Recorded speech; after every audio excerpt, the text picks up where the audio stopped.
My revenge on my boss for trying to take my pie.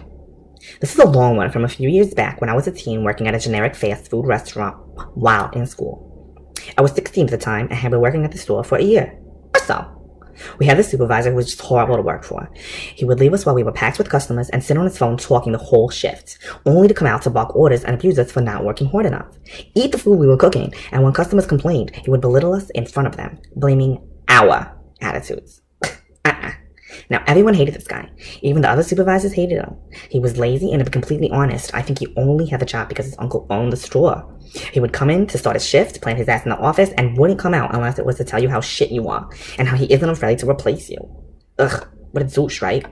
We were all teens working that needed the money for our families, and he knew this, and would hold our jobs over our heads. The store was in a bad area. We were all either supporting our families or trying to stay out of gangs and whatnot. The store is open until late, so we can get good hours in after school. Well, this one particular night, we were very short-handed. It was me, my workmate Joe, and said a supervisor. Okay, me and Joe assumed he would pack us up and serve customers while I cooked, and Joe made all the burgers and wraps. But no, he came in, as per usual, planted his ass in the office and told me to cook as well as do burgers and wraps, and Joe will serve. This makes no flippin' sense. I protested and said it was too much for me to cover. He completely ignores me and asks as if he didn't hear a word I said. So I protest a little louder. And no joke, he turns to me and says, well, if you don't like it, you can kiss this job goodbye. I bit my tongue, and returned to my duties, pissed off. Joe was pissed off too. He knew that if the supervisor ran things this way, he would receive all the abuse as he was the person out front serving. Like I said, we were in a bad area. Customers often came in drunk and irritable. There's often fights, and we get a lot of homeless people loitering and junkies. Lots of junkies. He knew he was going to get abused by someone tonight who would possibly even throw something at him, you guys. And girls. Don't forget the girls. Fast forward a few hours into our shifts and we were in the middle of a dinner rush. There's a shitload of orders to be made and not enough meat to make it all.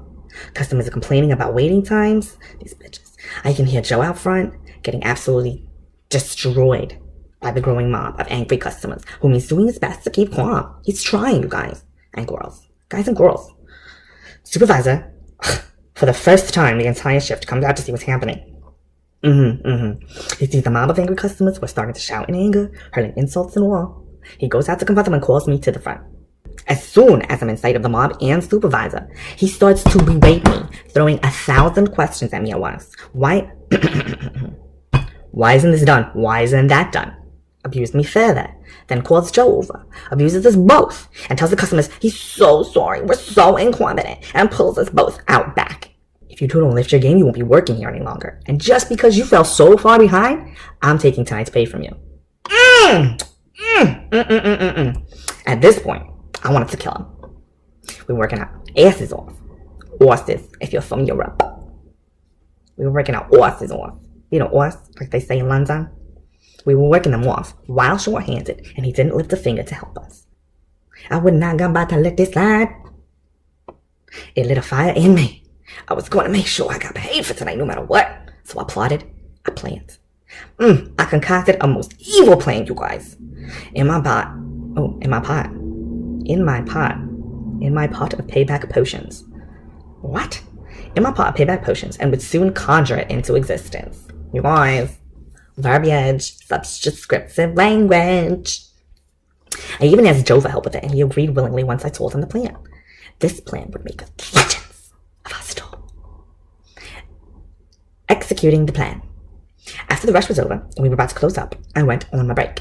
Remember, I said we had lots of homeless people loitering? I'm thankful we did.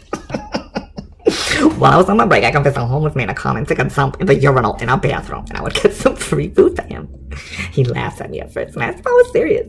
It took a little convincing, as he couldn't believe someone was asking him to do something he usually does without being asked or offered food for.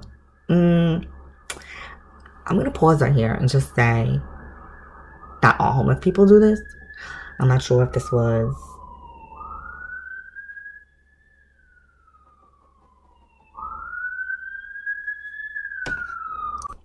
Alright, I'm just going to pause right here and say, I don't think that all homeless people do this. This man is a little bit... I don't know. I just don't think we should be seeing that all homeless people go around shitting in urinals. Because, like, they don't.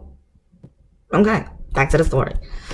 I made the guy's food and head back to the bathroom entrance, but he's still not out.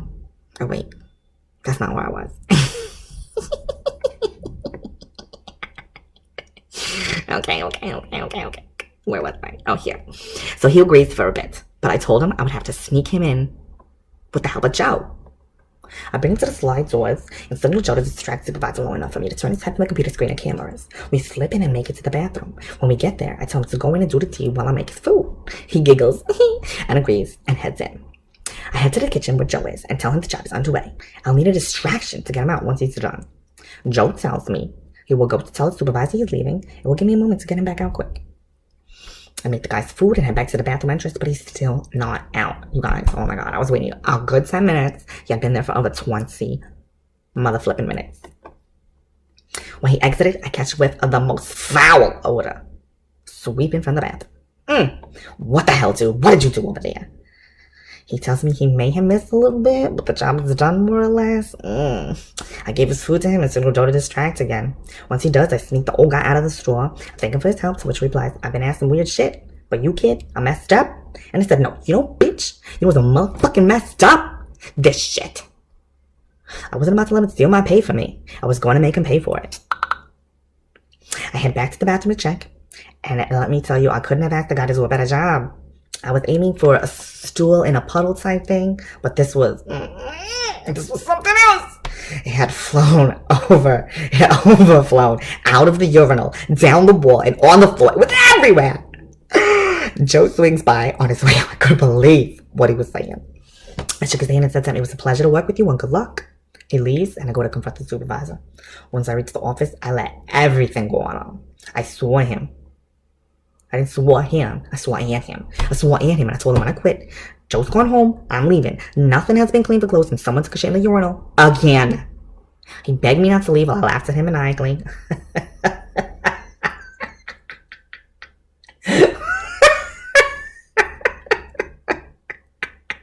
And I told him to piss off. You wanted to take my pay? Take the job too. Have fun scraping poop off of the wall. I threw my shirt at him, walked out, never came back. Dropped that mic bill.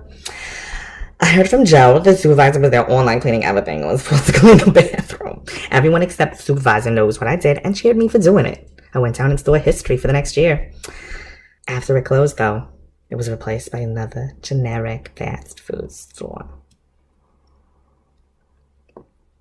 Thanks. Like, subscribe, comment.